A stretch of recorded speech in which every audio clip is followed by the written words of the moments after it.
Amen. I know we are all excited to worship the King of Kings today.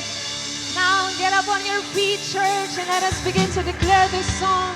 We believe where the Spirit of the Lord is, there is freedom.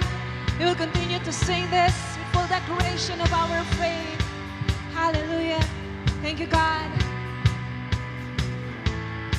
When we sing, we know where the Spirit of the Lord is. Come on, declare this. We know, living in the freedom.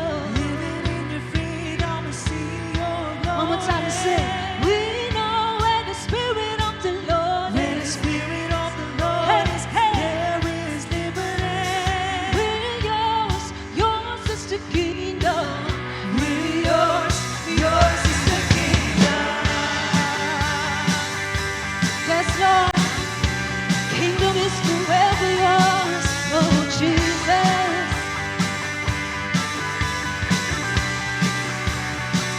You are the fire, you are the fire to the night. You are the flame that runs inside. We need your presence more than anything. You're more than just a song. You're more than just a song to sing. More than words or offerings. We need your presence more than anything. Lord, you're all that we want. 'Cause you're all that we want. You're all that we need. You're all that we want. You're all that we need. We know where the Spirit of the Lord is. There is liberty. We know, living in your freedom. We see your glory. We know where the Spirit of the Lord is. There is liberty. We're yours, yours is the kingdom. Yours is the kingdom. Yours is the kingdom. Yes, Lord. Amen. Amen. Yours is the kingdom. Call us closer to your heart. Call us closer to your heart. Lead us, Lord, to where you are. We need your presence more than anything. 'Cause you're all that we want. 'Cause you're all that we want. You're all that we need. You're all that we want. You're all that we need. We know where the Spirit of the Lord is. There is liberty. And we know, living in your freedom. All we say, we know where the Spirit of the Lord is. There is liberty. And we're yours, yours is the kingdom. We're yours, yours is the kingdom. Yours is the kingdom. Yours is the kingdom. Yes, Lord, yours is the kingdom. 'Cause you're all that we want. You're all that we need. You're all that we want. You're all that we need. Come on, sing it out to Him. You're all that we want, Lord. You're all that we need.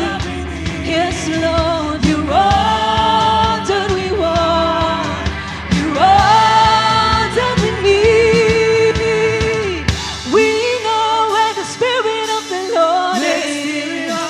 Yes, Lord, we believe. We know, living in your freedom. Shout it out. Come on. We know where the Spirit of the Lord is. Oh, we believe in your freedom. And we're yours, yours is the kingdom. Come on, shout it out to Him. Hey! We know where the Spirit of the Lord is. Yes, Lord.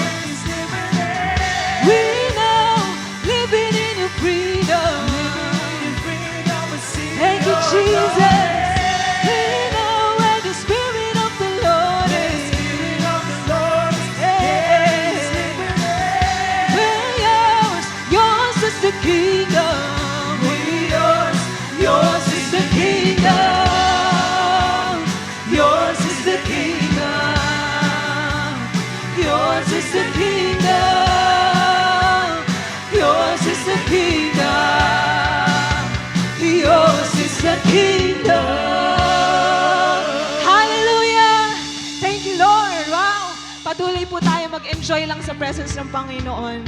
Hallelujah. And this time, we will do the Light 60, where iniikot po tayo para magkamustahan, kamayan, ngitian ng bawat isa. Amen? Come on, let us now begin our Light 60.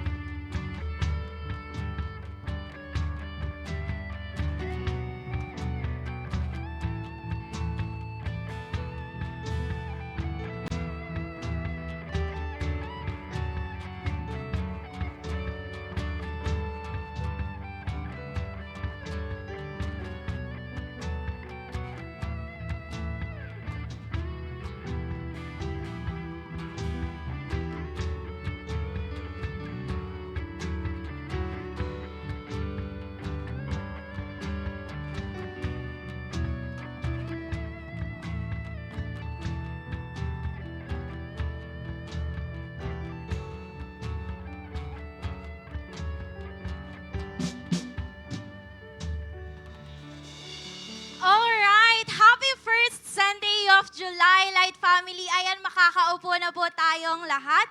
And while umuupo, kahit binati mo na yung katabi mo, batiin mo ulit siya ng Happy Sunday. And of course, para naman po sa ating team online, we are also glad and blessed to celebrate with you. So now to proceed, ayan, quick reminder po, alam na natin yung gagawin natin. So kindly turn off or ilagay na po natin sa silent mode ang ating mga devices. And also for our team online, ayan po, today is our communion day, kaya kindly prepare na po ang inyong mga bread and juice. And ngayon naman po, while preparing, now let's proceed to the latest happenings in our church. Here's our light news. So first up, we have our SOD graduation. Ayan, para po sa ating mga SOD students. Sige, palakpakan po natin sila. Para po sa mga SOD students who are graduating, ayan, ngayon pala po, we are celebrating with you dahil sa mga sacrifices and dedication nyo para matapos po yung mga classes nyo. So, now, kindly prepare po your white attire because sa Biyernes na po ito ngayong coming week, 7 p.m. here at Light Church. Again, congratulations to our SOD students. And next, we have our Light Retreat Batch 44. Ayan. So, this will be a 2-day event po. So, first day, we have August 30.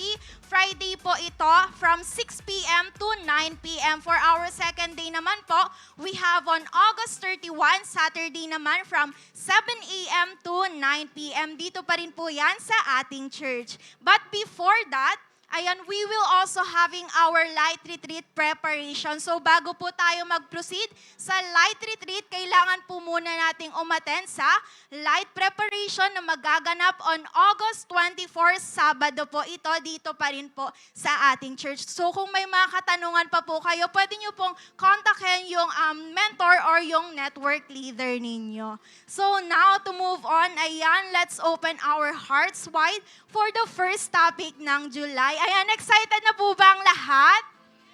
Amen. Ayan, so sit back and make yourselves comfortable and enjoy the rest of the celebration. Ayan, happy Sunday po, Light Fam. Ayan, baka nag-Light 60 tayo pero hindi mo pa nangitian yung katabi mo. Pwede ba ngitian mo yung katabi mo? O, di ba? Ang ganda at ang gwapo ng katabi natin. So, good morning po sa lahat. Pwede po bang batiin natin sila ng Blessed Sunday, good day. Ayan, malaking bagay po yan sa bawat isa.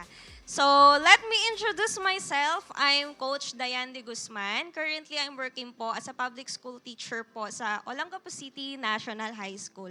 So, I want to acknowledge po muna some important people na kasama natin ngayon sa simbahang ito.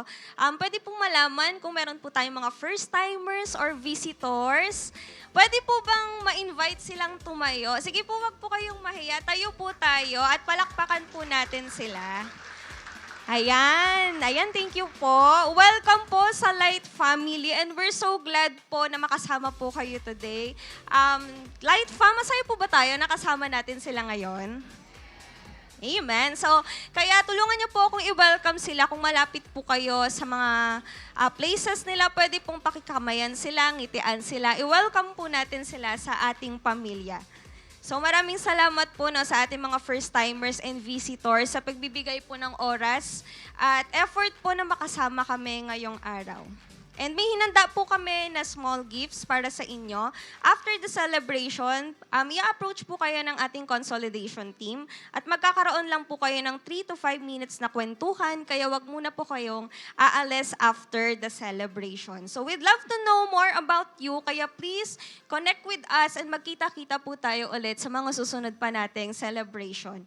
And of course, if may first-timers po tayo on-site, I believe meron din tayong kasama sa online. Ayan, welcome po and happy po kami na makasama kayo virtually. And if you want to be part of our growing family, please type connect po sa ating comment section and our Light Connect team will reach out to you after this celebration. So I hope po magkita-kita po tayo dito on-site mismo sa ating simbahan. Now I know everyone is ready to give and give back to God. I just want to encourage everyone in this verse. So we have Deuteronomy chapter 8, verse 17 to 18. Sabi po dito, you may say to yourself, my power and the strength of my hands have produced this wealth for me. Verse 18, but remember the Lord your God, for it is He who gives you the ability to produce wealth, and so confirms His covenant which He swore to you, to your forefathers as it is today. So, a little background po nung binasa nating verse. Ito po yung time na malapit nang pumasok sa promised land yung mga Israelites. And so, Moses reminded them kung saan sila galing at kung paanong all throughout their Egypt and wilderness journey, ang Diyos ang nagligtas sa kanila from their slavery. At ang Diyos mismo ang nag-provide ng lahat ng kanilang pangangailangan. Pero po, ang bilin ni Moses, remember the Lord your God. They are one step behind their success, pero po, meron silang kailangang gawin na isang bagay. At ito po ay ang alalahanin ang Diyos. So why should we remember God? Bakit po? Because it is He who gives you the ability to produce your wealth. Naniniwala po ba kayo dito? Amen. So ang tendency po pala natin, kapag meron na tayo ng lahat ng bagay na meron tayo ngayon, minsan iniisip natin, it's because of our efforts, dahil po ito sa sarili nating strength, dahil po ito sa sarili nating kakayahan. Pero nakakalimutan natin minsan na ang lahat po ng bagay na meron tayo ngayon ay galing sa Diyos. Maging ang ability po natin to produce wealth ay galing din po sa Diyos. So, we need to remember God. Amen po ba? And bilang application po, dapat maalala natin palagi na remember God when we give back to Him. Yes, ang 100% rinirequire ni Lord from all our produce, but remember that God deserves more than 10%. God is more than our 20, our 50, and even 100%. Deserve na deserve po ng Panginoon iyon. Kung sa pagbabalik po at sa pagtatapat sa Diyos, remember, hindi yung kung ano yung matitira, at kung ano po yung magkukulang sa atin. Pero kung ano at sino po ang Diyos all throughout our life. Amen po ba? Nung panahong mga walang-wala tayo, Diyos po ang nagsustain sa atin. Amen? Nung mga panahong nakakalasap tayo ng kaunting pag-angat sa buhay, Diyos po ang dahilan. Nung mga panahong nasa tugatog po tayo ng success, Diyos din po ang rason ng lahat. Amen po ba? And so, we remember Him all the season of our life. At ngayon po sa ating pagbabalik, it is not about the amount ng ating i-offer at ibabalik sa Diyos. Pero depende ito sa kung paano mo nakita na sinasamahan ka ng Diyos sa lahat ng sitwasyon ng buhay mo. Actually po, money will never be the problem. Pero baka ang maging problema po natin is about forgetfulness. Forgetfulness has been a problem among God's children throughout history. Baka kung kailan sinagot na ni Lord yung prayers natin na magkaroon ng work, ma-promote, mag-increase ang salary or ang allowance, magkaroon ng magagandang opportunities, baka makalimutan na po natin si Lord. Kaya po, ngayong araw, let's again remember who God is. Hindi lang po siya provider ng material needs natin. He is also provider ng ating emotional, mental, and spiritual needs. Amen po ba? He carried us through tough times. He bring us into victories. At siya po ang nagdala sa atin sa maayos na kalagayan. Kaya naman, wag natin siyang kalimutan. Kung sa pamamagitan po ng pagbabalik ng ating mga tithes and offerings ay ma-acknowledge natin siya, we do it to remember His faithfulness to our lives. That whatever monetary giving we will give today can't compare to God's goodness. So deserve niya po ang ating mga tithes and offerings. So are you blessed po sa mga testimonies na meron po tayo dito every Sunday? Ibig sabihin po, ganun po, ka-giver ang ating Panginoon. And so, part of my testimony po, years back, pinagkalooban po kami ng boyfriend ko ng second-hand na sasakyan. Pinag-pray po namin yon para po sa business. And last month po, naiyak ako, wala. Kasi ilang beses po kami na-reject dito. And hindi po siya para sa luho or anything, pero for business purposes. Last June po, sinagot po ni Lord yung prayer namin about sa brand new na sasakyan. Naiyak talaga ako, no? And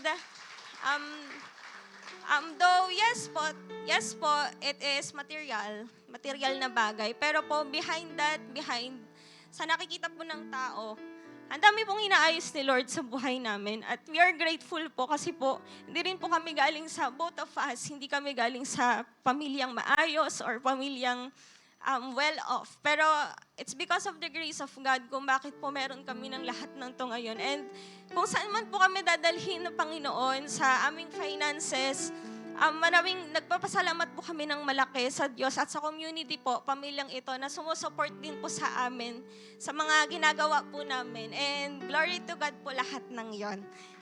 Ayan, thank you po. So, as a challenge po, we remember the Lord in our giving. Kahit ano pong mangyari sa atin, in our lowest, mag-bless man si Lord or hindi, sagutin ni Lord or hindi ang ating prayers. I challenge po everyone na wag po natin kakalimutan si Lord kasi po siya ang nag-sustain sa atin hanggang sa kung ano po ang meron tayo ngayon. So, may invite everyone po to stand up. And as we prepare our tithes and offerings, let me pray for you. Lord, we are very thankful po sa araw na ito na magbabalik kaming muli ng aming mga tithes and offerings. Lord, lahat ng to, Panginoon, ay galing sa iyo. At maraming salamat, Panginoon, and bless these people, Panginoon, na magbabalik. And sa iba po, Panginoon, bigyan mo sila ng opportunity, Lord, to give back. Nagpapasalamat kami, Panginoon, for your provision in our life. Hindi ka nakakalimot, Panginoon. Kaya we remember you, Panginoon, in our tithes and offerings. Sige po, may mga usher po tayo. Maraming salamat, Panginoon. In Jesus' mighty name we pray. Amen. Sige po, may mga ushers po tayo na makikita natin at pwede po natin ibigay yung mga envelopes natin. And naniniwala po ako na may gagawin pa po ang Panginoon.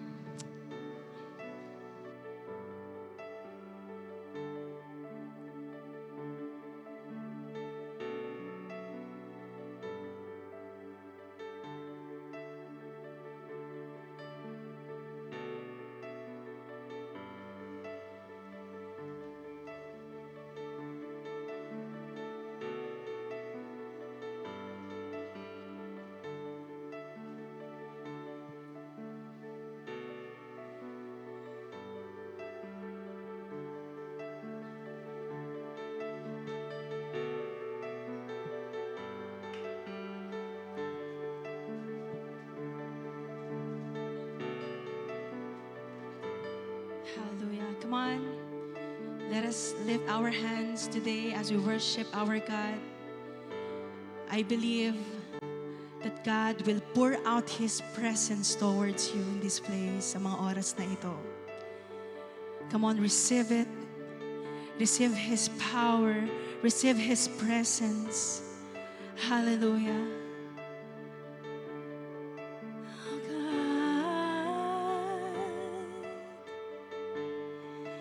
we receive your presence. We receive your fire. We receive your power, God. Oh, Jesus. We are ready to receive your presence. We are ready, our hearts are ready and open to receive your presence, God. Ooh.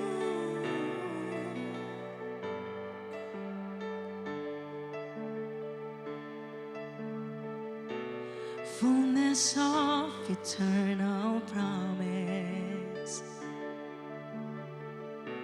staring in your sons and daughters, earth revealing heaven's wonders. Spirit come, Spirit come. What you spoke is now unfolding. All your children shall be holy. Dreams awaken in this moment. Spirit come, Spirit come. Pour it out, let your love run over. Here and now, let your glory fill this house. Pour it out, let your love run over. Here and now, let your glory fill this house. Now the world awaits your presence, and this power is within us.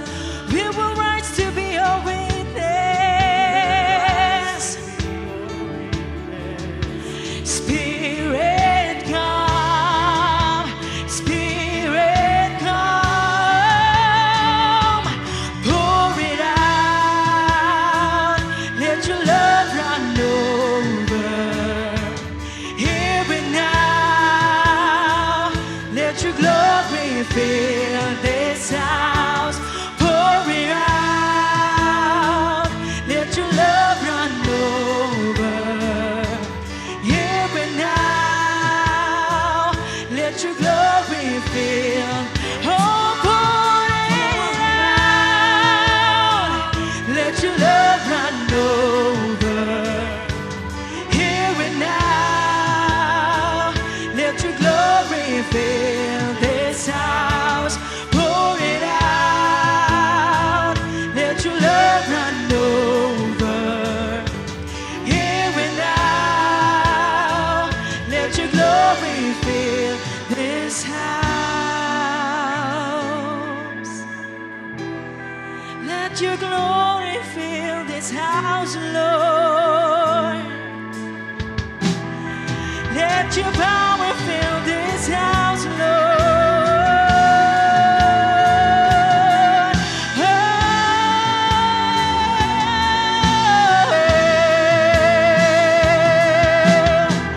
Tongues of fire, testifying of the Son, one desire. Spirit come, speak revival.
For our King is soon returning. As we hold to this assurance, Spirit come, Spirit come, Spirit come, Spirit come. Pour it out, let your love run over. Here and now, let your glory fill this house. Pour it out, let your love run over. Here and now, let your glory fill this house. Pour it out, let your love run over. Here and now, let your glory fill this house. Pour it out, let your love run over. Here and now, let your glory fill this house. Tongues of fire, testifying of the Son, one desire. Spirit come, Spirit come, Spirit revival. Prophesy like it is done, one desire. Spirit come, come on, declare this song. Tongues of fire, testifying of the Son, one desire. Spirit come, Spirit come, speak revival. Tell it to sound like it is done, one desire. Spirit come, Spirit come,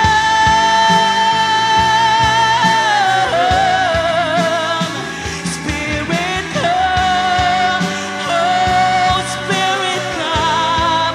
Let your glory, let your fire, let your presence fill this place, Jesus.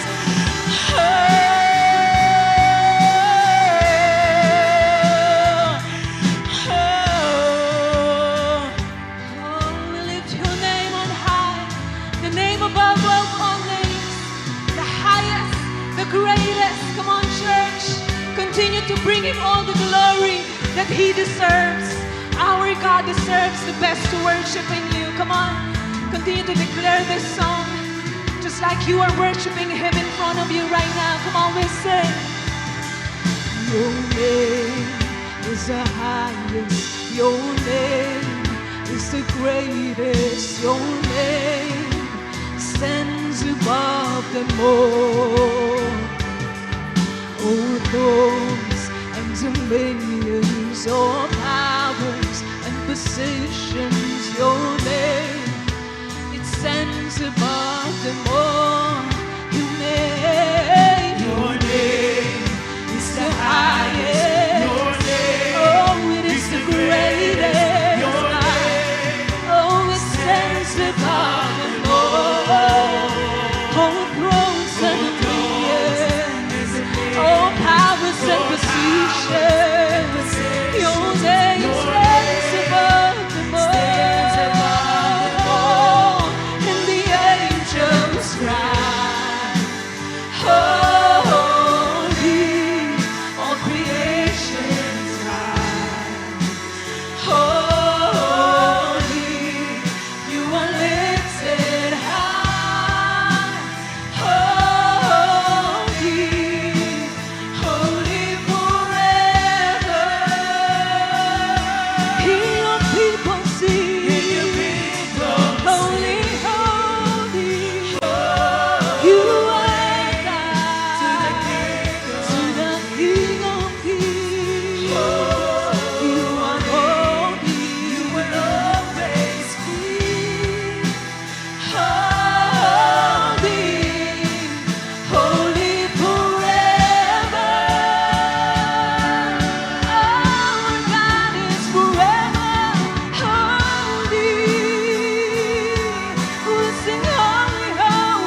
You are the best God. You are our best God. Come on, church. Bring out your worship to the King of Kings. He's here today. Oh, we cry out, holy, holy, holy, to you, Almighty God, our King, our Savior, our Lord, our Redeemer. You are forever and ever praised. Oh, your name is the highest. Your name is the highest. Your name is the greatest. Your name it stands above them all thrones and dominions. Nothing can compare to you, God. Oh, your name it stands above them all. Your name is the highest. It is the greatest, and it stands above them all. All power and dominions, all powers and positions.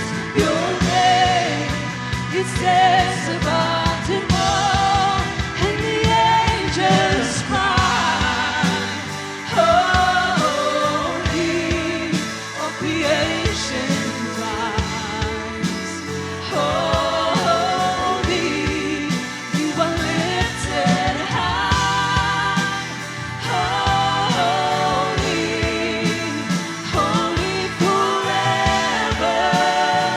God, hear your people sing. Hear your people sing.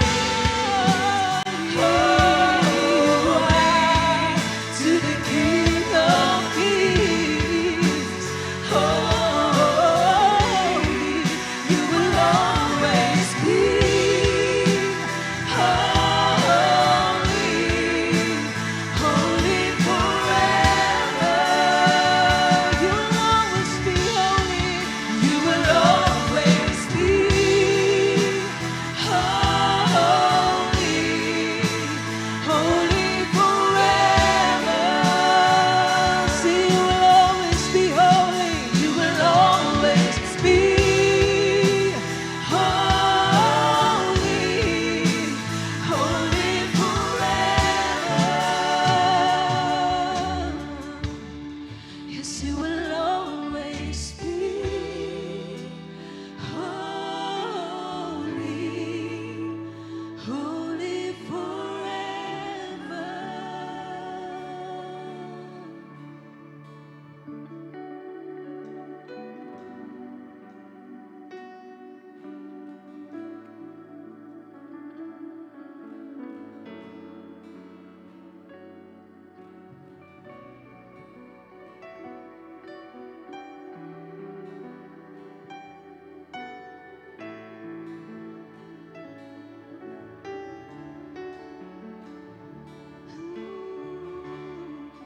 And the angels cry, holy, all creation cries, holy, you are lifted high, holy, holy forever. People sing, holy to the King of Kings. Holy, you will always be. Holy, holy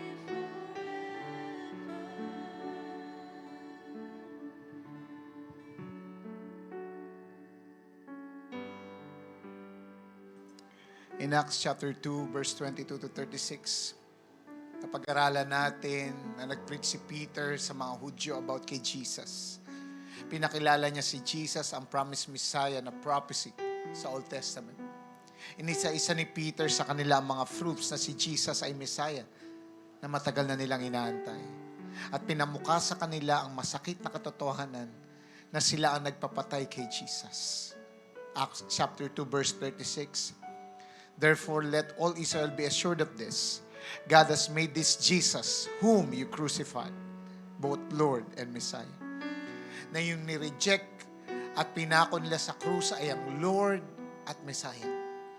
Ang lakas ng loob ni Peter dito, talagang sinabi niya na sila ang nag-crucify sa Messiah. Anong sunod na nangyari? Acts chapter 2 verse 37. When the people heard this, they were cut to the heart and said to Peter and to other apostles. Nagkaroon sila ng katanuso after nilang marinig ng matindi ang pananalita ni Pedro. Ganito yung naramdaman nila, as in takos sa puso, yung pain and sorrow na naramdaman nila after nilang marinig yung preaching ni Peter. The words of Peter penetrated sa matitigas nilang puso to their very core. Sa pangyayaring ito, hindi lang na-open ang kanilang mga puso, kundi pati ang kanilang mga kaisipan. Nabuksan din ang kanilang mga mata at hindi na sila nagmalinis o dinefend pa ang kanilang mga sarili. They accepted na hindi nga nila tinanggap ang Messiah, pinapatay pa nila. Kaya nga ang response nila, what shall we do? Ang katanuso na naranasan nila ay nag-lead sa kanila na mag-respond appropriately. Anong gagawin namin? Gusto nilang umaksyon ng tama at nararapat. Dahil ang tunay na nakaranas ng katanuso, hindi lang hanggang salita, kundi pati sa gawa. So anong sagot ni Peter sa kanila? Verse 38, Peter replied, repent and be baptized, every one of you, in the name of Jesus Christ for the forgiveness of your sins, and you will receive the gift of the Holy Spirit. Sinabihan sila ni Peter na magsisi at magpabaptize. Ibig sabihin, i-immerse ang kanilang sarili kay Jesus sa kanyang kingdom at kalooban. This command conveys a sense of urgency. It calls for an immediate obedience. Na parang sinasabi ni Peter, huwag nyo nang i-delay. Huwag na kayong mag-procrastinate. Just do it now. Repent and be baptized. Ginawa ba nila ito? Verse 41. Those who accepted this message were baptized, and about 3,000 were added to their number that day. Wow! 3,000 na nakaranas sa katanuso at nanampalataya kay Kristo. At hindi lang yan, sa verse 42, they devoted themselves to the apostles' teaching, to the fellowship, to the breaking of bread, and to prayer. Yung katanuso na na-experience sila, hindi lang nag-produce ng action, consistency at commitment, kundi nag-produce din ng masaganang bunga. Dahil later on sa verse 47, and the Lord added to their number daily those who were being saved. Araw-araw may nagiging disipulo si Kristo. Palakpakan natin ang Panginoon. So nakita natin dito na ginamit ng Diyos si Peter to share the gospel to those people. Na talagang napakalakas ng loob ni Peter. Before si Peter, impulsive, ambisyoso, self-assertive. Pero may matindi kasing nangyari sa kanya bago siya nag-preach sa mga Hudyo. He was empowered. Yung dating matatakutin, nagda-doubt, denial king, inconsistent na Peter, napalitan ng confidence, napalitan ng conviction, napalitan ng compassion. Question, ano ba ang nangyari kay Pedro? Ano ba ang sikreto niya? Bakit siya nakapag-preach with confidence and boldness? Ang sagot ay ang banal na Espiritu. He was filled by the Spirit. Hallelujah, hallelujah. Lord, salamat po, O Diyos. At naniniwala kami ngayong araw na ito. Marami kaming matututunan sa iyo at sa iyong banal na Espiritu. Panalangin namin, Lord God, hindi lang namin ito matutunan, kundi amin ding maranasan. Lord, according sa uhaw, according sa gutom namin, pupuspusin kami ngayon ng iyong banal na Espiritu. Bless your word. In the mighty name of Jesus we pray. Say aloud, Amen. Palakpakan natin ang Diyos. Hallelujah. Let's all be seated. Now the question, who is the Holy Spirit? Sino ba ang banal na Espiritu? Alam niyo po ba na ito'y isang misteryo para sa ibang tao kapag nababanggit ang banal na Espiritu. Partly because hindi talaga naiintindihan ang simpleng konsepto pag sinabing Spirit.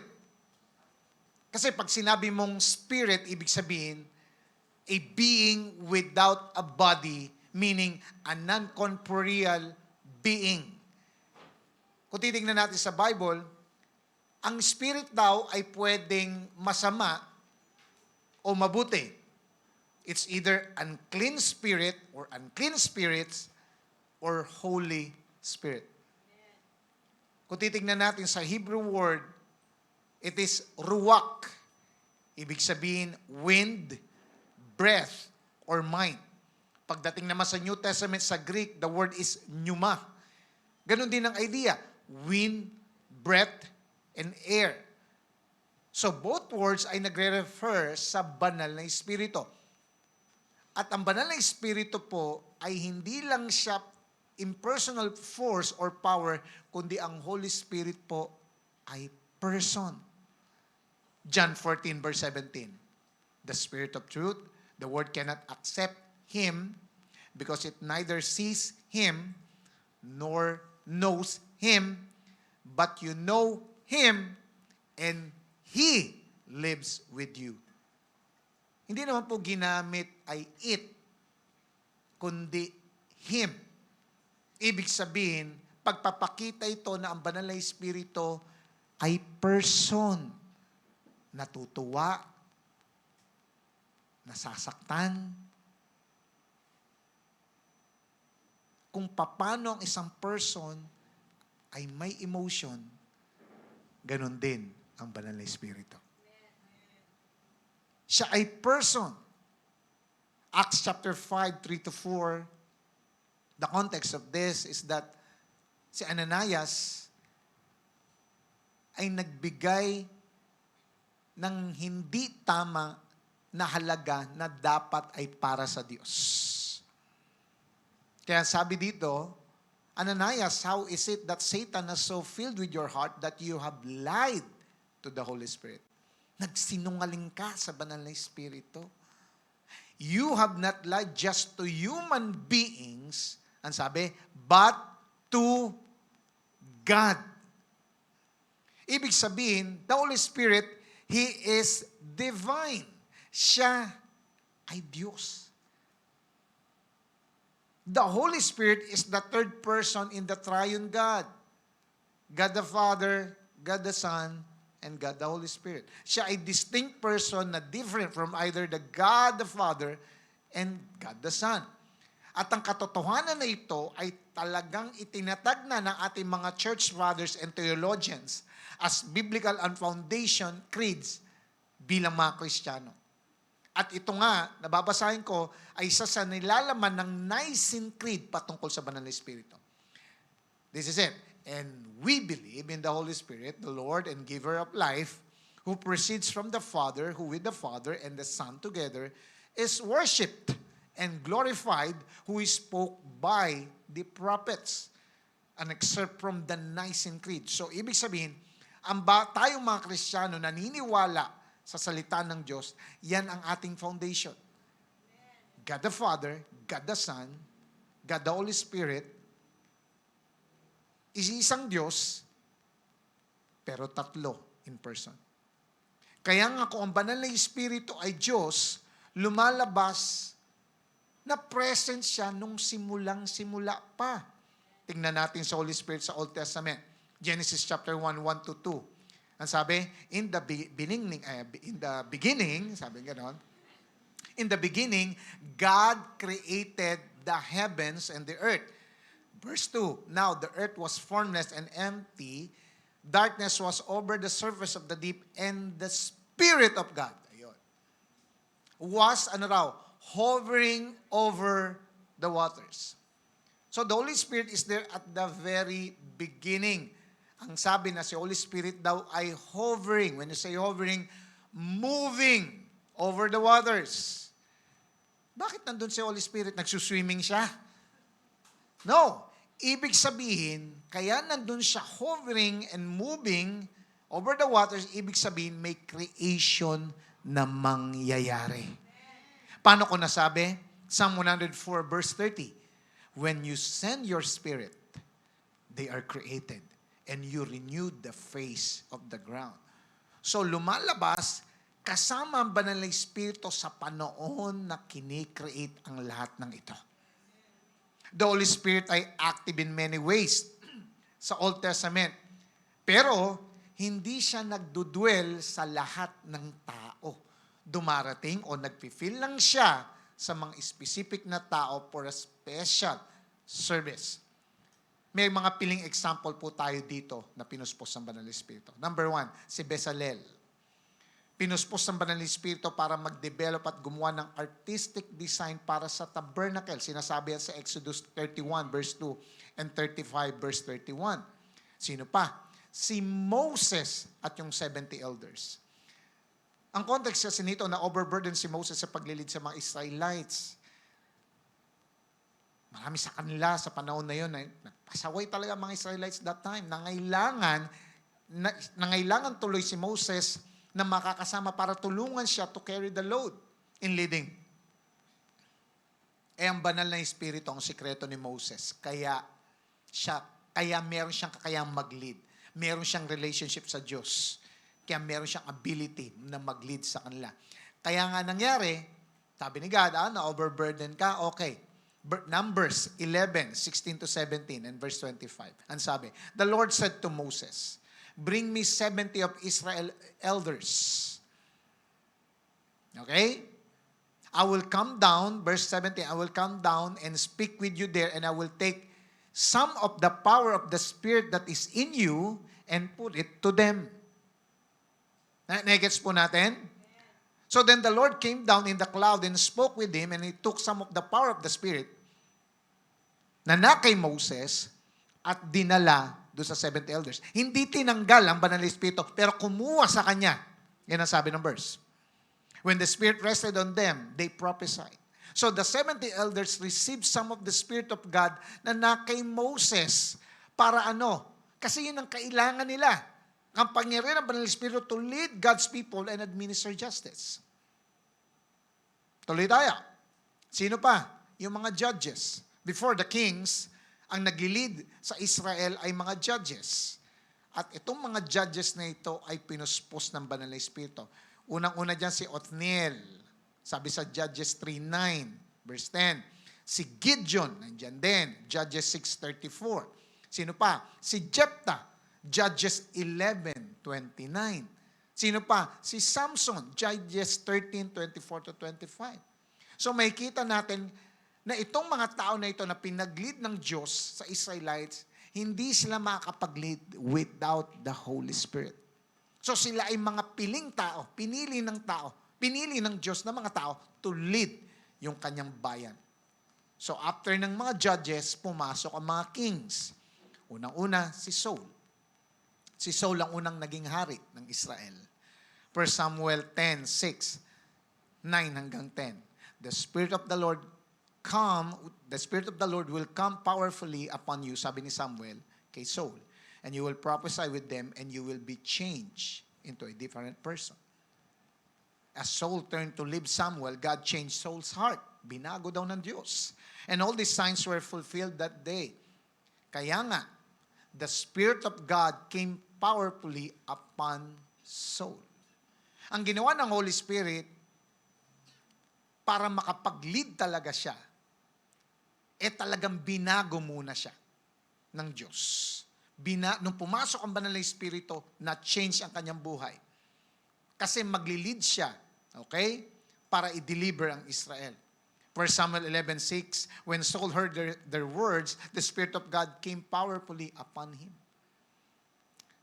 So naging hari siya for a long time dahil sa pagli-lead dahil sa filled sa kanya ng banal na Espiritu. Kaya siya nakapag-lead. Pero nakakalungkot, gradually, itong si King Saul, gradually, huminto ng dumipende kay God. Unti-unti. Di naman siya biglang bumagsak sa kasalanan, pero yung mga simpleng disobedience ang nagdala sa kanya para mawala kay Lord. Unti-unti nang hindi na pumupunta ng templo, hindi na nananalangin, hindi na nakikipag-commune kay God. Unti-unti. Ganun pala, no? Ang pagkawala sa Panginoon, unti-unti. Isang Sunday, wala ka na. Susunod, 2 Sunday, wala na. 3 Sunday, wala na. 4 na Sunday, wala na. Una, mawawala ng devotion. Pangalawang araw, wala na rin. Hanggang 1 buwan na. Hanggang 1 taon na. Ayun na, dumiretso na. Unti-unti, nawala ang pagdepende niya sa Diyos. At hindi na siya sumusunod sa Diyos, nabuhay na siya sa disobedience. Of course, kapag wala sa iyo, pag wala ka kay Lord, hindi mo na napapakinggan ang words ng Lord sa iyo, na lumalabas na yun sa iyong mga desisyon, lumalabas na yun sa iyong pag-uugali. Nakagawa siya ng mga bagay na ayaw ni Lord. Kaya nga dumating ang judgment sa kanya through Samuel again. Si Samuel ang nag-anoint sa kanya, ginamit ng Lord. Si Samuel din ang nagbibigay ng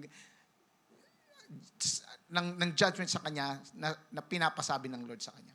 1 Samuel 13-14. Ang sabi niya, "You have done foolish thing. You have not kept the command the Lord your God gave you." Okay? But now, verse 14, "Your kingdom will not endure." Tapos na ang iyong kingdom. Kasi naghanap si Lord ng isang tao after His own heart. At hindi mo yun nangyari. Hindi nangyari sa yun. Hindi mo inalagaan ang aking command. Ano nangyari sa kanya? Iniwan na siya ng banal na Espiritu according sa 1 Samuel 16:14. Now, the Spirit of the Lord had departed from Saul. Umalis na ang banal na Espiritu sa kanya.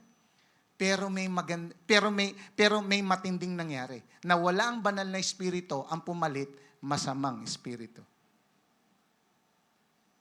Now, the Spirit of the Lord had departed from Saul, and an evil spirit from the Lord tormented him. Wow, meron palang evil spirit si Lord. Pasok tayo sa theology. Si Satanas, hindi yan manggugulo sa buhay natin unless payagan yan ng Diyos. Nagtatanong muna siya, "Lord, pwede bang pakipitik ko lang yan?" "Pitikin ko lang." Ganon ang demonyo. Pag hindi pinayagan ni Lord, wala magagawa ang demonyo. Pag pinayagan niya ni Lord, ibig sabihin may reason ng Lord ba't niya pinayagan. At dito, pinayagan niya. Mas makapangyarihan ng Diyos kay Satanas, kaya dito, hinayaan ng Diyos. Sige. Ganun lang yon. Black is black, white is white. Pag ayaw mo si Holy Spirit, ibang spirit ang papasok at mag-influence sa'yo. That's it. Parang kinabahan yung katabi mo. So after Samuel, dito pumasok si David. 1 Samuel 16:12-13. So he sent from him, ito na. Dumating na siya. Sabi sa verse 10, "The Lord said to Samuel, Rise and anoint him. This is the one." So Samuel took the horn of oil and anointed him in the presence of his brothers, and from that day, David, the Spirit of the Lord came powerfully upon David. Grabe. Nung napuspos ng banal na Espiritu itong si David, naging masunurin lalo itong si King David sa Diyos. Nagiging masunurin ka, lalo kitang sasamahan, sabi ng banal na Espiritu. Kaya sinaman siya ng banal na Espiritu, ilid ang Israel. Naging malago ang kanyang relasyon sa Diyos. Namuhay talaga si King David. Namuhay talaga si Holy Spirit sa kanya. And he became the man after God's own heart. Kaya nga, nung nagkasala si David concerning Bathsheba and Uriah, pambira, talagang nag-plead siya kay God at nagmakaawa. Kasi alam niya yung nangyari kay King Saul eh. Iniwan ng banal na Espiritu. Kaya sabi niya sa Psalm 51 verse 11, "Do not cast me from your presence or take your Holy Spirit from me." Huwag mo tatanggalin sa akin ang banal na Espiritu. Why? Dahil para kay David, wala na ang kwenta ang buhay niya kung wala ang Diyos. Wala nang kwenta ang buhay niya kung mawawala pa ang banal na Espiritu. Next, mga prophets. Itong mga prophets ito, nag-prophesy when the Spirit of God comes upon them. Why they need to prophesy? Kasi compared ngayon, noon wala pang Bible. Tayo may Bible na ngayon eh. Narinig na natin, nababasa natin, napag-aaral natin ang Word of God. That time wala pa. So, kailangan itong mga prophets na ito mag-prophesy, magsalita ang Diyos sa kanila para magbigay sa mga Israelites ng direction ng Diyos. So, kailangan talagang puspusin ng banal na Espiritu kasi itong mga tao na ito, para ilabas nila yung Word of God na sinasabi ng Diyos sa kanila.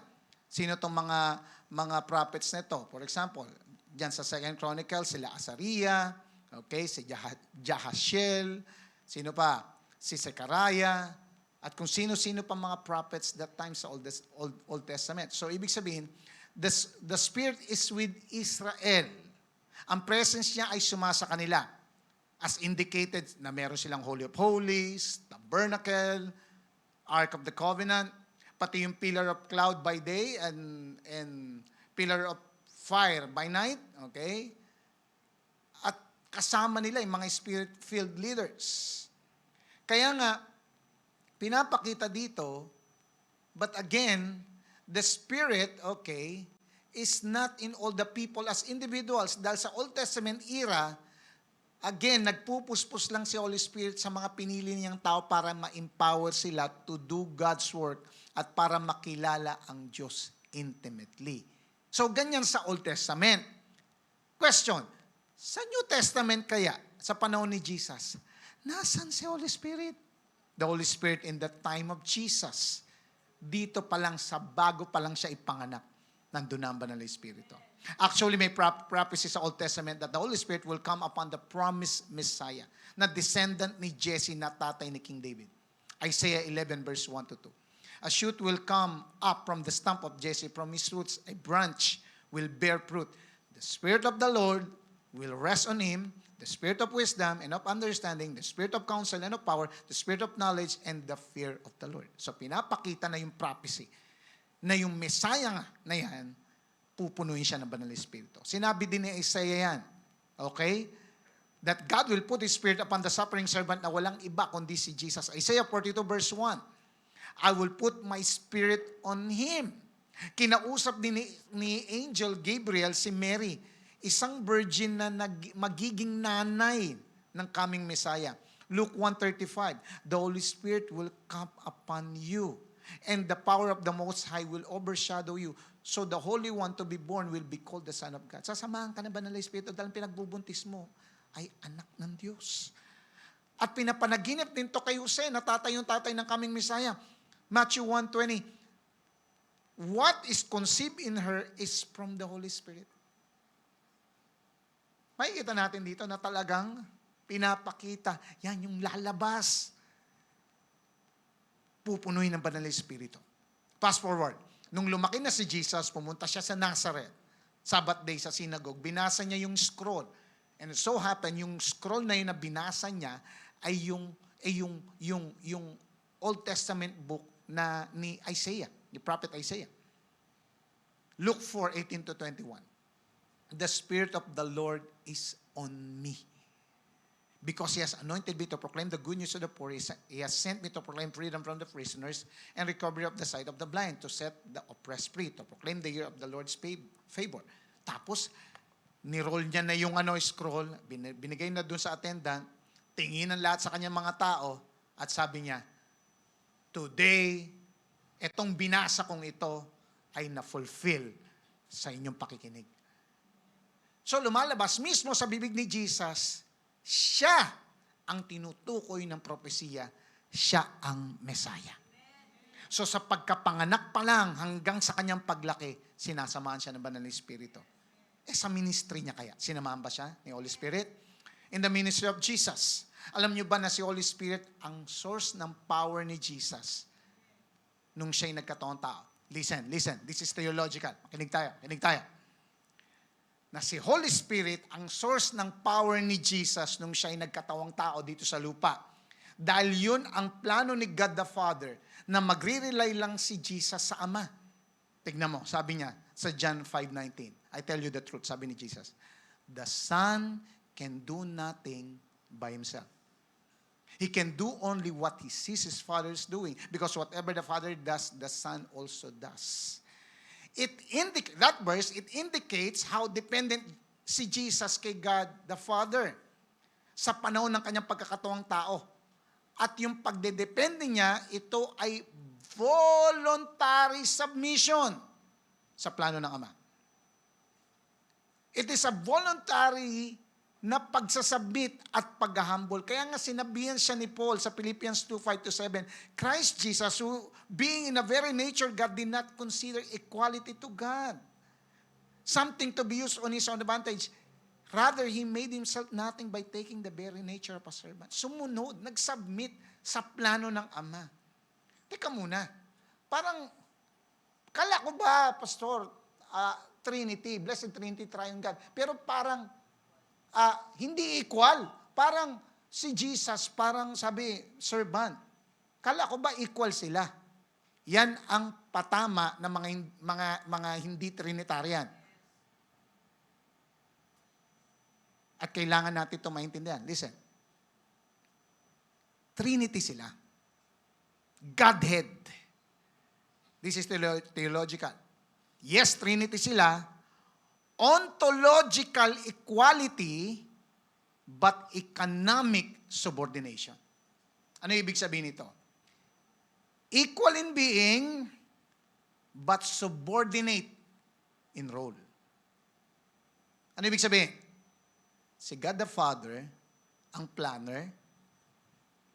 Si God the Son, ang nagkatawang tao para i-execute ang plan. At si God the Holy Spirit, ang helper para mangyari ang plan. United sila para isave yung katabi mo. Ibig sabihin, bago ka palang ipanganak, pinag-isipan na ng Godhead, paano ba natin ililigtas to? Amen? Palakpakan naman natin si Lord. Amen? So lumalabas na si Jesus, nung siya'y nagkatawang tao, ay hindi nag-operate sa kanyang own inherent will and power. Pwede niya namang gawin, kumilos ayon sa kanyang kapangyarihan, pero nag-submit siya sa plano. Ulitin ko, kaya niyang gawin yon. Dahil kumuha lang naman siya ng isang attribute ng pagiging tao, hindi naman nawala ang kanyang pagiging Diyos eh. Pwede niyang gawin, pero naging submissive siya sa plano ng Ama. Kaya nga, nagawa ni Jesus ang mga himala by the power of the Spirit. Yung mga gumaling ay sa kapangyarihan ng Banal na Espiritu. Na ito'y pagtuturo rin niya sa mga disciples na humingi ng direction at dependence sa Diyos through the power of the Holy Spirit na talagang sasamahan sila ng Banal na Espiritu. Pinakita niya, nagkatawang tao ko. Ibig sabihin, magagawa niyo rin kung ano yung nagagawa ko sa kapangyarihan ng Banal na Espiritu.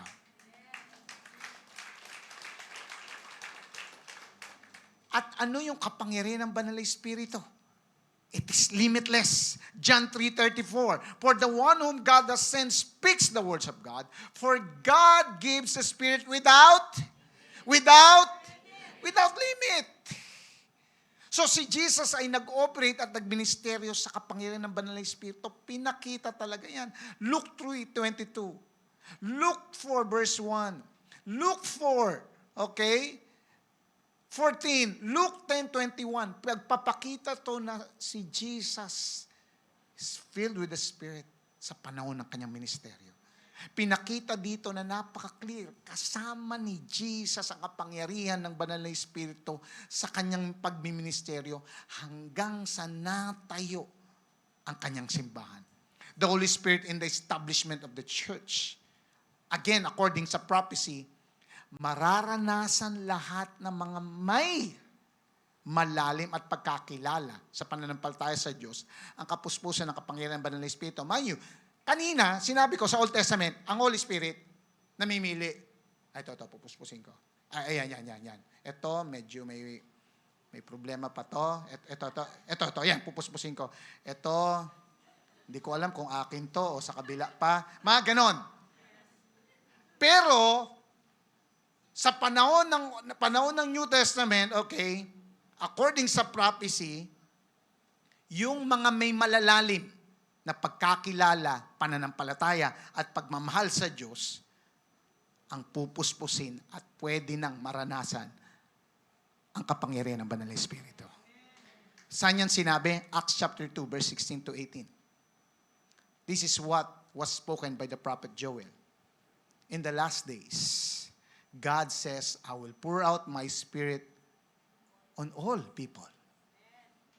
Your sons and daughters will prophesy.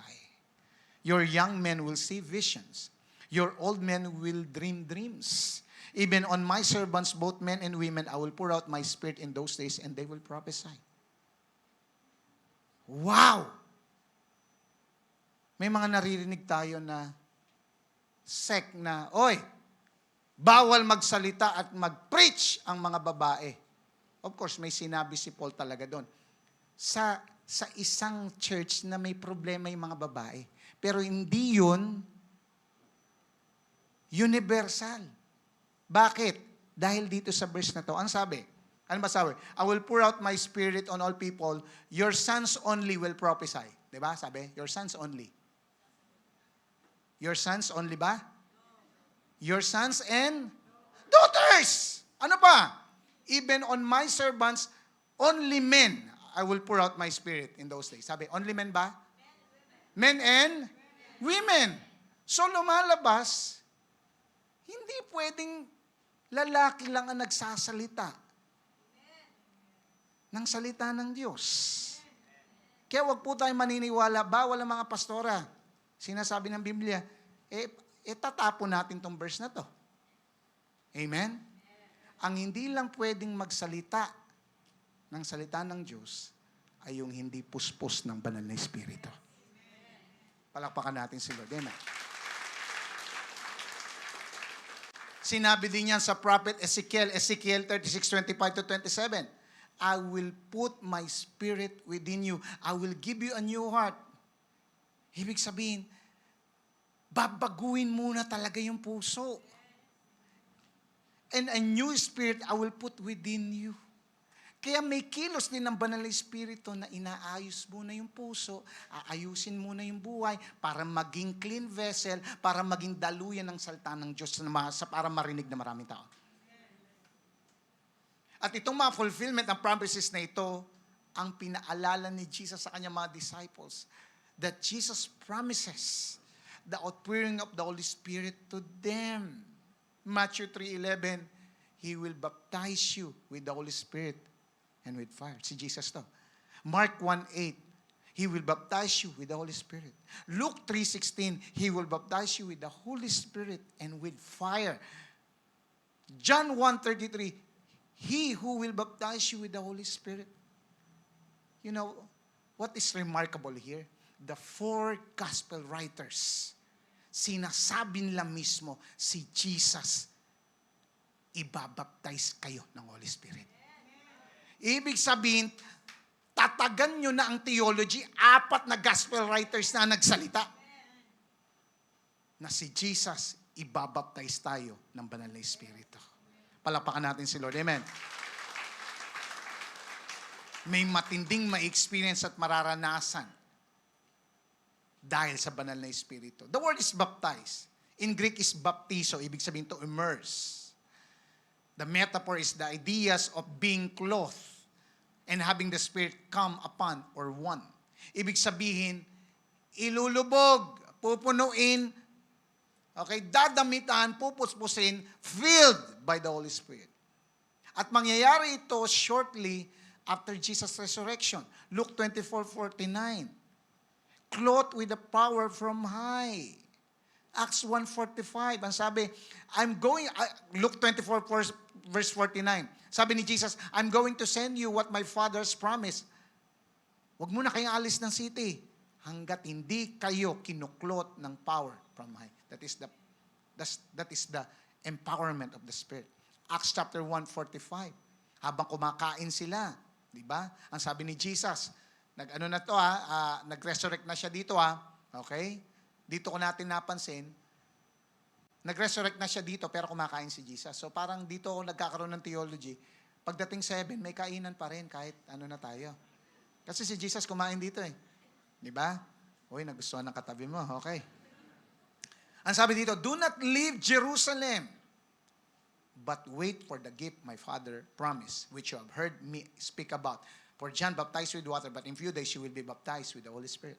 Sinabi talaga ni Jesus to, Acts 1:8, bakit kayo pupuspusin na ba ng Espiritu? You will receive power when the Holy Spirit comes on you. And you will be my marites. Witnesses. Okay. You will receive power when the Holy Spirit comes on you, and you will be my witnesses in Jerusalem, in all Judea, and Samaria, and to the ends of the earth. Ibig sabihin, saan mang dako, magsasalita ka, i-witness mo si Jesus. Bakit ka pupuspusin ng Banal na Espiritu? Kasi magiging witness ka ni Jesus. At nangyari ba yan sa kanila? Nangyari ba? Acts chapter 2, verse 1 to 4. When the day of Pentecost arrived, they were all together in one place, just like this. We're all together in one place. Pero hindi ko lang alam kung nandyan siya, kung gising siya. Okay? Gising ba siya? Okay. When the day of Pentecost arrived, they were all together in one place. Parang ganito. And suddenly, there came from heaven a sound like a mighty rushing wind. Ruwak. Pneuma. Wind. Air. And it filled the entire house where they were sitting. Are you sitting? Are you sitting? Okay? They were sitting. And verse 3, and divided tongues as of fire appeared to them and rested on each one of them. Wow. Mga parang dilang apoy na pumunta sa bawat isa. Nag-aapoy.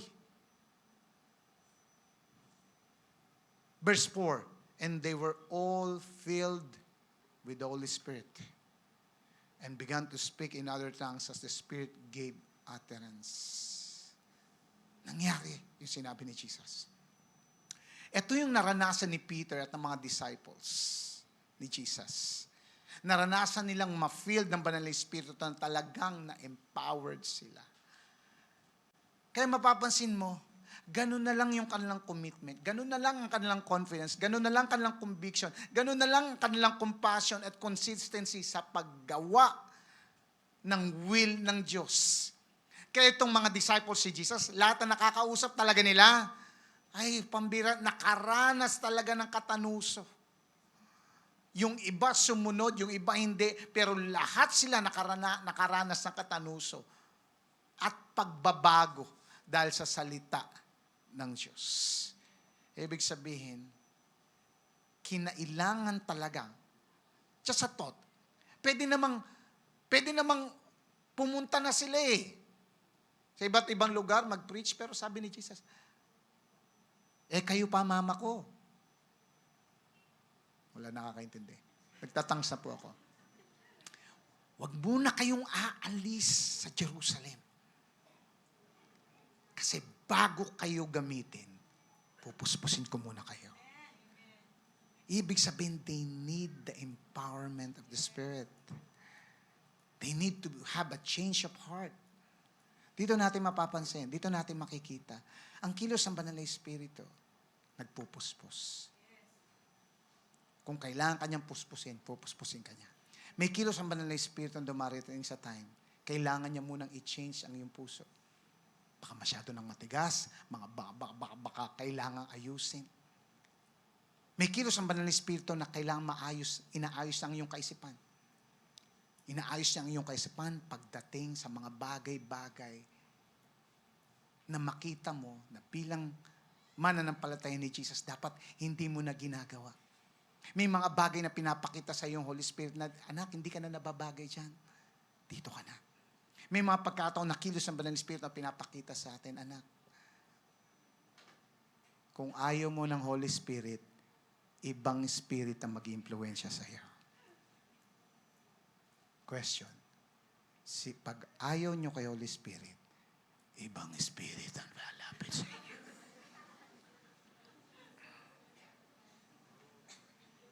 Nakakatawa, nakakatakot. Pero totoo. Kapag wala ang banal na Espiritu, kung ano-anong Espiritu nag-iimpluwensya sa atin. Tama o tama? Sabi ko sa inyo, tama eh. At naniniwala ako sa mga oras na ito. May kilos ang banal na Espiritu sa bawat isa sa atin. Basta ipakita mo kay Lord, ano ang kalagayan ng iyong puso. Kasi dito maraming natutunan.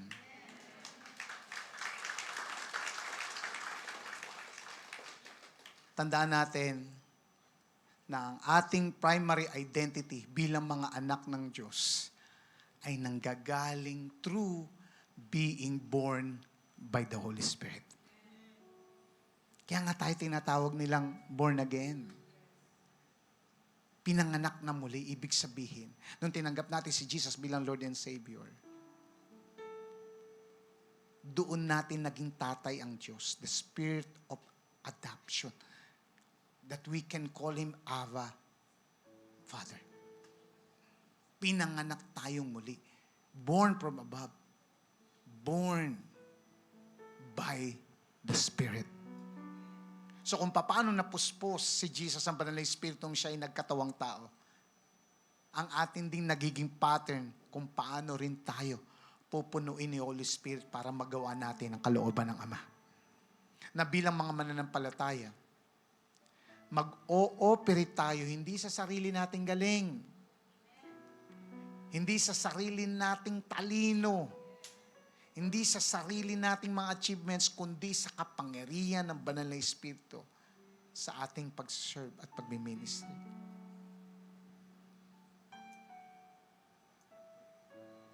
Without the Holy Spirit, hindi natin kaya maging faithful sa Diyos. Without the Holy Spirit, we cannot be faithful. Taas ang kamay ng mga asawang lalaki. Taas ang kamay ng mga asawang lalaki.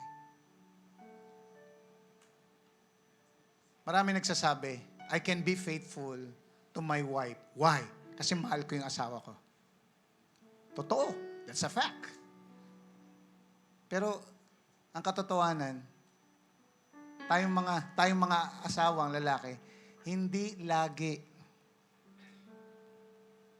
natutuwa tayo sa mga asawa natin babae. Tama?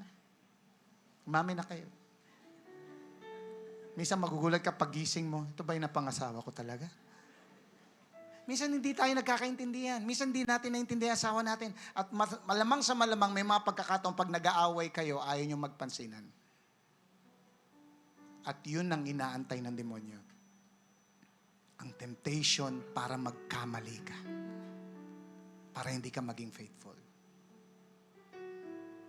If you want to remain faithful, you should be filled by the Spirit. Why? Because the Spirit will help you to think, matakot sa Diyos na gawin yung mga bagay na unfaithfulness sa iyong asawa. Hindi lang to mga asawang lalaki, pati mga asawang babae. You cannot be faithful to your relationships without the Holy Spirit. Mga nagtatrabaho dito, it's hard for you to think or to choose partners in your business because it takes a lot of decision. Kung sa sarili mo lang, hindi mo makikita kung sino yung mga dapang partneran sa business. But by the help of the Spirit, He will give you what? The wisdom. Sa mga nag-aaral dito, hindi nyo alam, pagdating ng college, ano na? Pag natapos yung college, ano na? You need wisdom from the Spirit. Kasi ang dami ng pagkakataon sa buhay natin, nagkamali na tayo. Why? Kasi ginawa natin sa sarili nating kakayahan, sa sarili nating katalinuhan, sa sarili nating diskarte. But God is offering His Spirit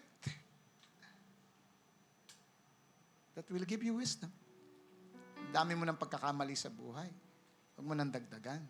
Dami mo nang iniyak sa iyong buhay. Huwag mo nang dagdagan. You need the Spirit. And not just the Spirit. You need to be filled by the Spirit. Palakpakan mo si Lord.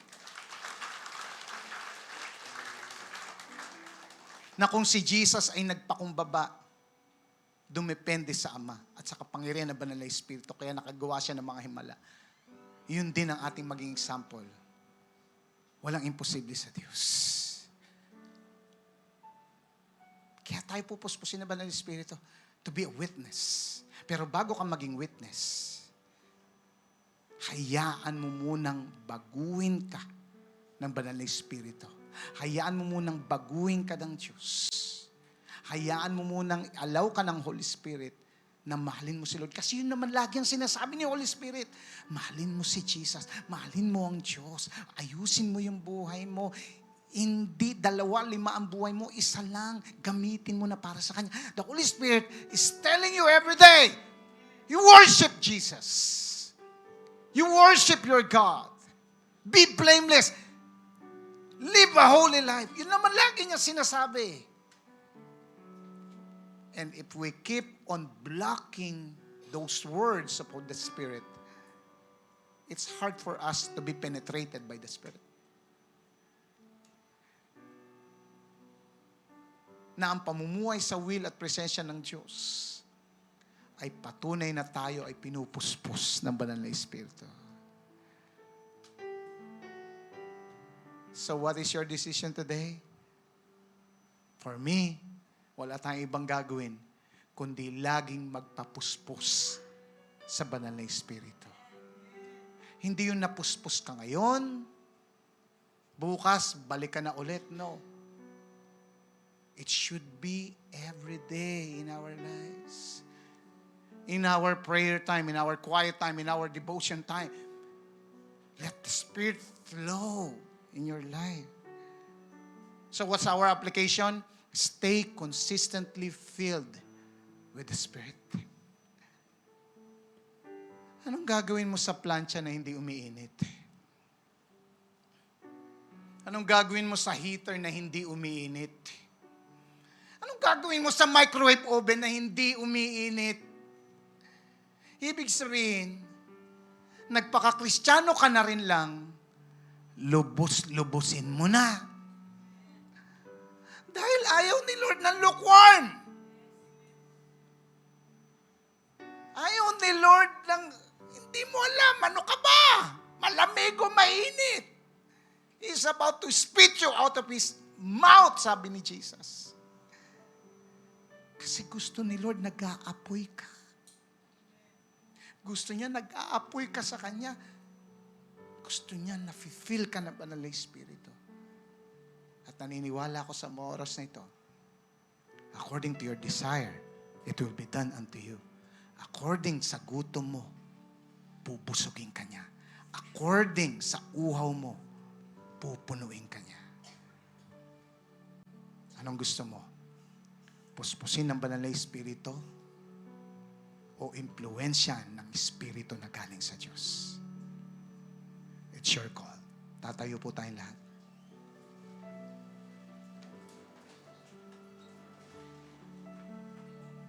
At habang tayo nakatayo at nakapikit ang ating mga mata, maraming tao gustong papuspos ng Banal na Espiritu, pero bakit hindi napupuspos-puspos? Why? Una, walang maliwanag na relasyon kay Jesus. Punong-puno ng doubt, punong-puno ng unbelief. Ayaw sumunod sa will ng Diyos. At walang paggalang sa Diyos. Ayaw isuko ang kasalanan sa Diyos. Ayaw isuko ang mga impurities, mga unconfessed sins. Ayaw patawarin yung mga tao nagkasala sa Kanya. Nandun pa rin sa kanyang pride, nandun pa rin sa unforgiveness. Kapatid, hanggat nagmamalaki ka sa Diyos, you will not be influenced by Spirit. You will be influenced by this world. But God is telling you, anak, may namimiss ka. Namimiss mo yung helper. That is the Holy Spirit. Kapatid, we need to accept na tayo ay makasalanan. hanggat hindi mo inaamin na may sakit ka, hindi ka gagaling. Hanggat hindi ka na-aware na may pangangailangan ka, hindi ka bibigyan. Hanggat hindi mo sinasabi, Lord, punuin mo ko kasi dry na ako. Punuin mo ko kasi tuyot na yung spiritual life ko. Hanggat hindi mo aaminin na kailangan mo siya, you will never be filled. Pero kung sinasabi mo sa mga oras na ito, Lord, kailangan kita. Raise up those hands. You need to accept na makasalanan ka. You need to accept na may karamdaman ka. Then begin to repent. Maghingi ng kapatawaran. Lord, patawarin mo po kami. Forgive us from all the doubts, from all the unforgiveness, for all those sins. Nagkasala ako, makasalanan ako. And after that, tanggapin mo si Jesus bilang Panginoon at tagapagligtas. Mapuno ka ng pag-ibig at pananampalataya sa Kanya. Jesus, punuin mo ang buhay ko. Pumasok ka sa buhay ko bilang Panginoon at tagapagligtas. Ikaw ang maghari. Ikaw ang pumuno ng buhay ko. Kapatid, kapag ginawa mo to, magugulat ka na lang. May ginagawa na sa iyo ang banal na Espiritu. Come on, raise up those hands. According sa gutom mo, doon ka bubusogin ng Espiritu. Again, according sa uhaw mo, doon ka pupunuin at pipil ng banal na Espiritu. Hallelujah. Oh! Raise up those hands. You say to God, fill me up. You pray, Lord, fill me up. Fill me up. Hallelujah. Fill me up. Oh, come on, get ready. Get ready. Get ready. Hallelujah, hallelujah, hallelujah.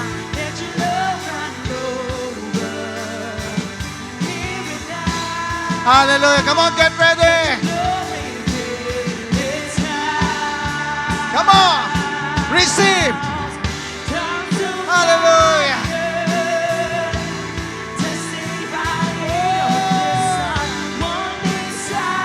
Receive the Spirit.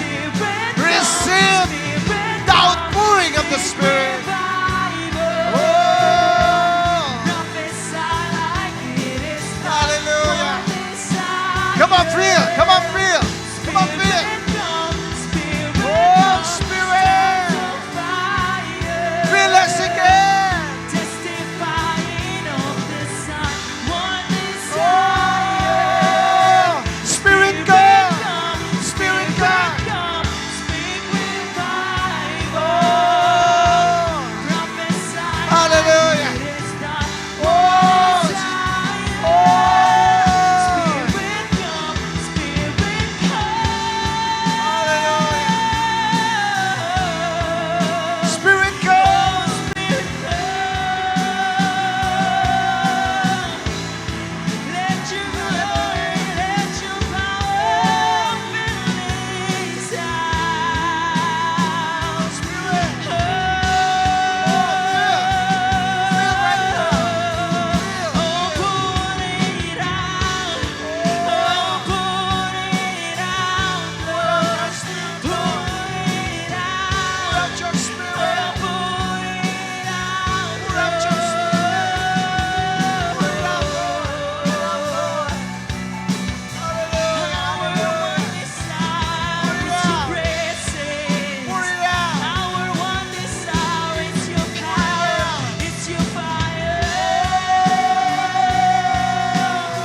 Urabaya karabashakara barabaya kara.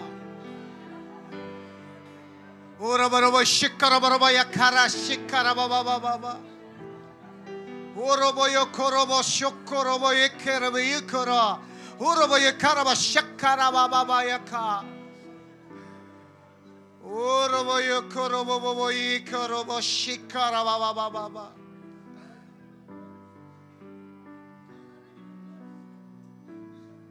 God is feeling right now. Come on. Receive His empowerment. According to your faith, it will be done unto you. Come on. Hallelujah. Hallelujah. According to your faith, it will be done. Ora baya karaba shakara barabaya karaba baraba shakara. Ora baya karaba boyo koraba boyo koraba bobo. Ora boyo koraba shakara boyo koraba bobo. Ora boyo koraba boyo koraba yaka. Ora boyo koraba shakara boyo koraba. Ora boyo koraba bobo bobo bobo bobo bobo. Ora boyo koraba shakara baba baba. Come on. In the Spirit of the Lord there is freedom. Hallelujah, hallelujah. Ora boyo koraba shakara baba baba. There is fullness of joy. Hallelujah, hallelujah. There is peace. Hallelujah. There's a change of hearts right now.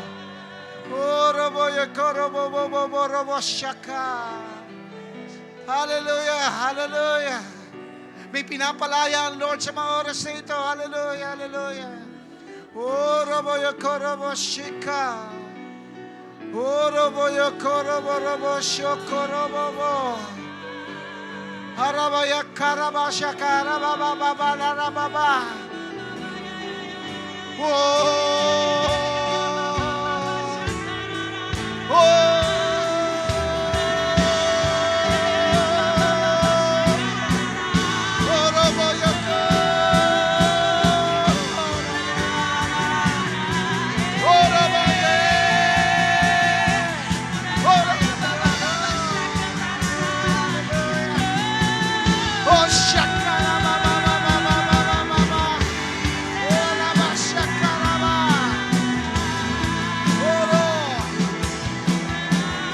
Hallelujah.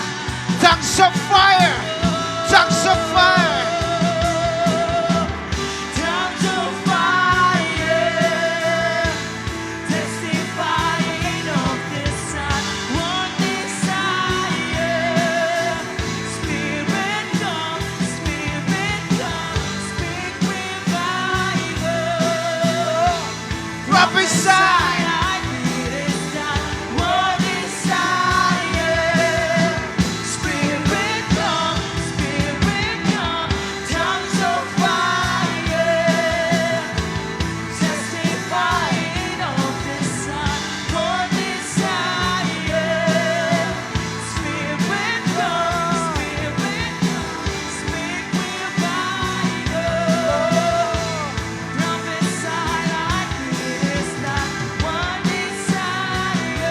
Hallelujah. Tongues of fire. Tongues of fire, testifying of the Son, one desire. Spirit, You've called us as a witness for you. speak revival. We'll speak life. This I like We will be a witness for you. one desire.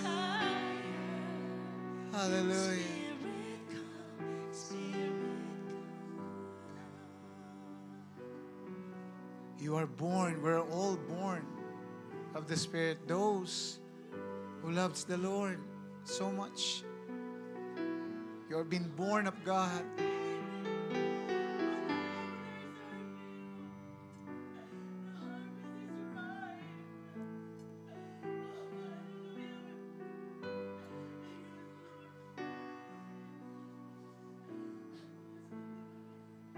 Hallelujah, hallelujah. Hallelujah, hallelujah.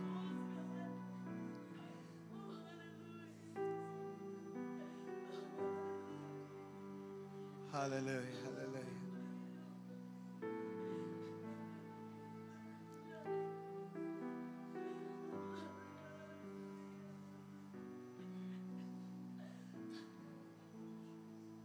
Hallelujah.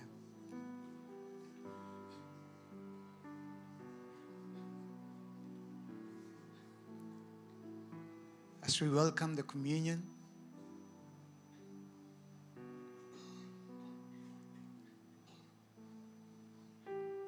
you've been born of God and you're part of His family.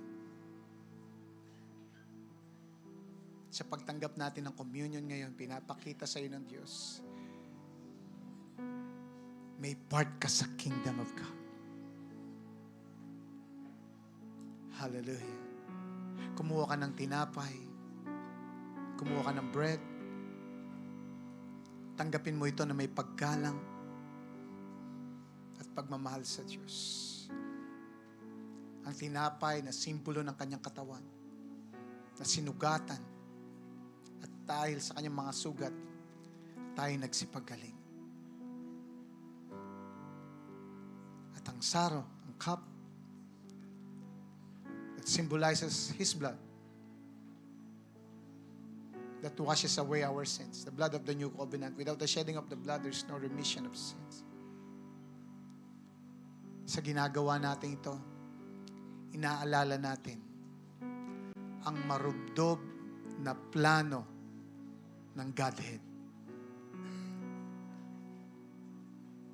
Pinadala niya ang Panginoong Hesus na nag-execute ng plan na mamatay dun sa cross at dalhin ang ating mga kasalanan.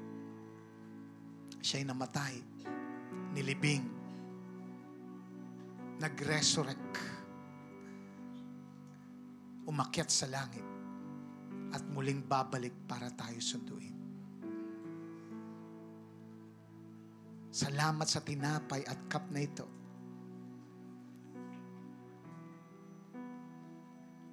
We do this in remembrance of you, our God. Salamat, Lord. We thank you. Can we partake? Kainin natin ng tinapay?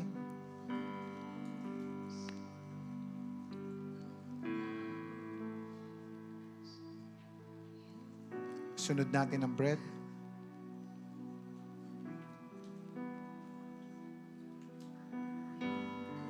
Hallelujah. Taas natin ating mga kamay. Pasalamatan natin si Lord.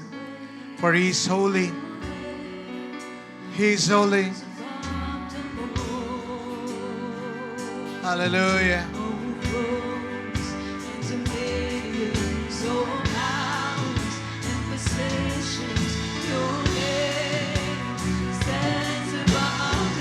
Hallelujah.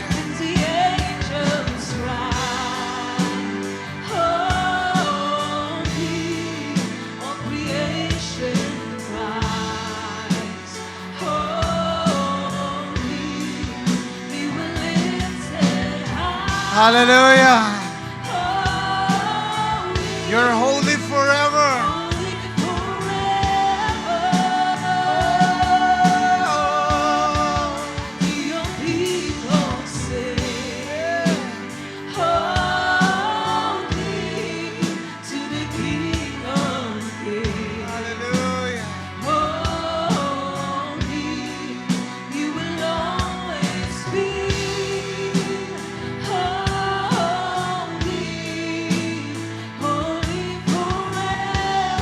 Hallelujah, hallelujah. Pasalamatan natin si Lord.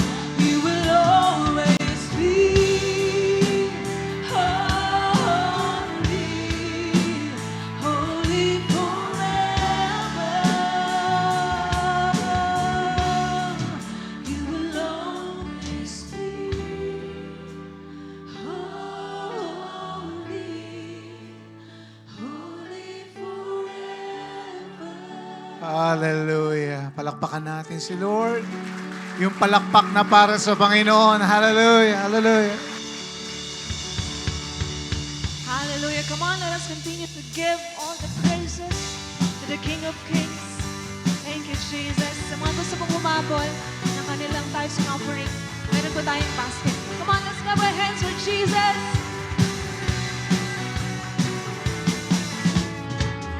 You are the fire through the night. You are the flame that burns inside. We need your presence more than anything. You're more than just a song to sing, more than words and offering. We need your presence more than anything. Come on, let's sing. You're all that we want, 'cause you're all that we want. You're all that we need. You're all that we want. You're all that we need. We know when the Spirit of the Lord is, every liberty in His presence. We know living in your freedom. Let's get this set. We know when the Spirit of the Lord is, yes, Jesus. We're yours, yours is the kingdom. Yours is the kingdom. Yours is the kingdom. Yes, Lord. Yours is the kingdom. Come on, shout it out. Yours is the kingdom. Yours is the kingdom.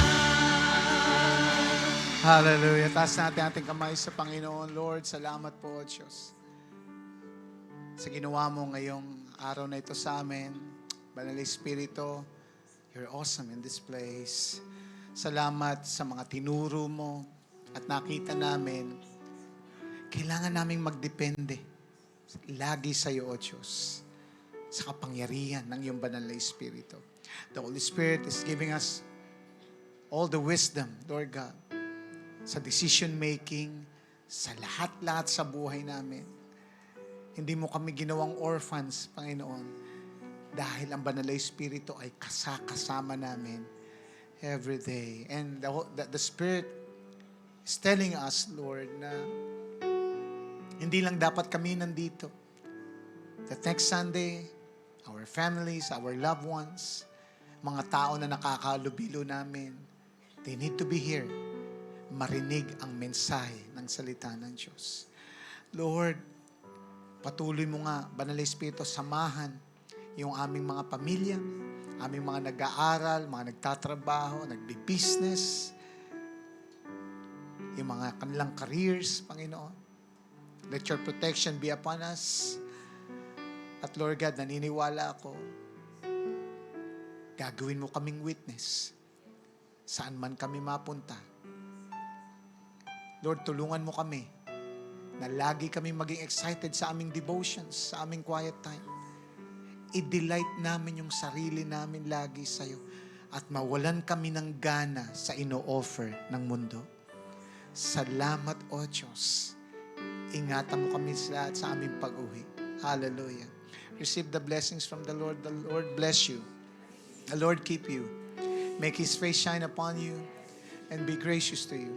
The Lord turn His face towards you and give you peace. Lord, sa iyo po ang papuri at pasalamat. All glory belongs to you in Jesus' name. Amen. Magkamayan po tayo. See you next Sunday. God bless us all.